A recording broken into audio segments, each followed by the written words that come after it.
MSNBC says Muslims are hilarious. Rick Perry says Americans are confused. The NFL says if you're Islam, you can play, but only if you're Christian can you pray. And the Pope says, I'm okay, you're okay. Let's just pray, even if you're Islam, alien, and or gay. For the Alternate Current Radio Network, I'm Adam Clark, and this is the Daily Ruckus.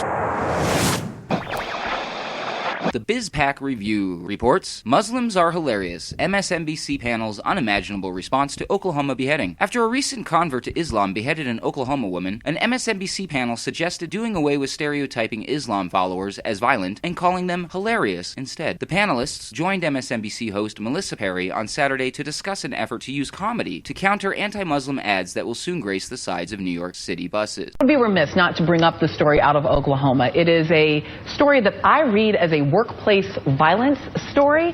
Because who among us has not witnessed a beheading on the job? But I want to play just a little bit of the sound from the press conference that followed. This gets said at the conference. After conducting interviews with co-workers of Nolan, information was obtained that he recently started trying to convert some of his co-workers to the Muslim religion. And then that's it. And now this is somehow about Islam. You know, it's funny. Just so it's clear for everyone, there's nothing in the Quran that says if you get fired, go back to your workplace and kill people. No. No, it's not in the Quran. But the idea to turn this into, and we're seeing right-wing media use this, continuing the narrative, look, Muslims are here in America, they're committing jihad. Harris Perry went so far as to argue that Nolan's conversion had nothing to do with him beheading his victim. This is he also probably had breakfast that morning, but we don't think any of those things are relevant, but we do think that his conversion, his jailhouse conversion, by the way, is what's relevant. And that, I think, is the biggest problem, is that there should be a cultural paradigm shift in which it's not okay to create that linkage immediately. We have gone on and on and on creating this linkage between Muslims and violence, and we need to have a counter narrative, and we don't. So what we need, and that's what we're trying to do.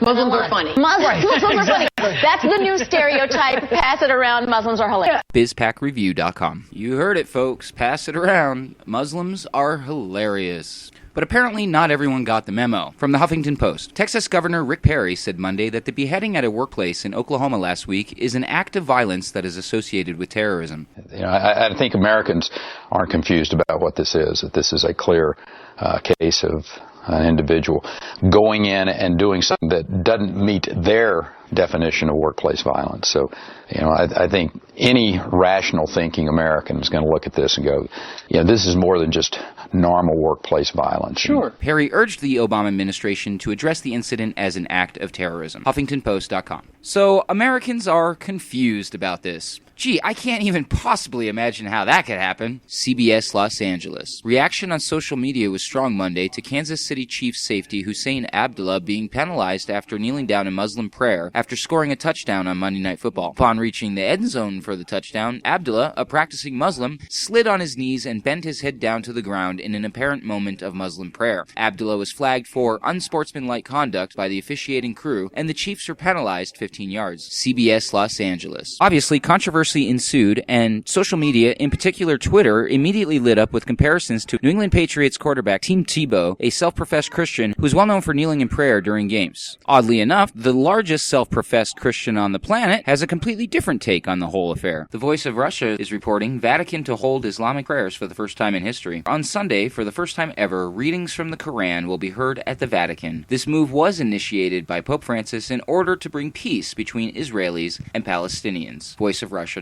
Pope Francis has been quite the magnet for controversy these days, making headline news recently when he called on the church to love gays and lesbians who, quote, must be accepted with respect, compassion, and sensitivity. And just wait till you hear who else he says we should accept as our brothers. Exopolitics.org says that the Vatican is preparing a statement on extraterrestrial life. Pope Francis is reportedly preparing a major world statement about extraterrestrial life and its theological implications. Voxy News recently reported that due to advances in scientific detection methods for the discovery of extraterrestrial life, Pope Francis wants to be ready with a statement about first contact. Father Guy Consimagno is a Jesuit astronomer and one of the leading Catholic proponents for preparing for the scientific discovery of extraterrestrial life. Pope Francis, a fellow Jesuit, regularly consorts with Consimagno and other leading Vatican astronomers about scientific issues. In 2008, head of the Vatican Observatory, Father Gabriel Fuentes, also a Jesuit, gave an interview in which he made a series of startling statements about how extraterrestrial life is likely to be more ethically evolved than humans and can be welcomed as brothers. Not all will welcome a statement from Pope Francis advocating extraterrestrials. According to Chris Putnam and Thomas Horn, authors of Vaticana, we are facing a future religious war between those accepting extraterrestrials as brothers in Christ and those believing them to be returning demons about to enslave us all. Thankfully, the Vatican's evolving public position, as reflected by statements from its leading astronomers, shows a far more enlightened stance on how to consider the discovery of alien life from a theological perspective. Exopolitics.org. Ruckus says, why didn't I take the blue pill?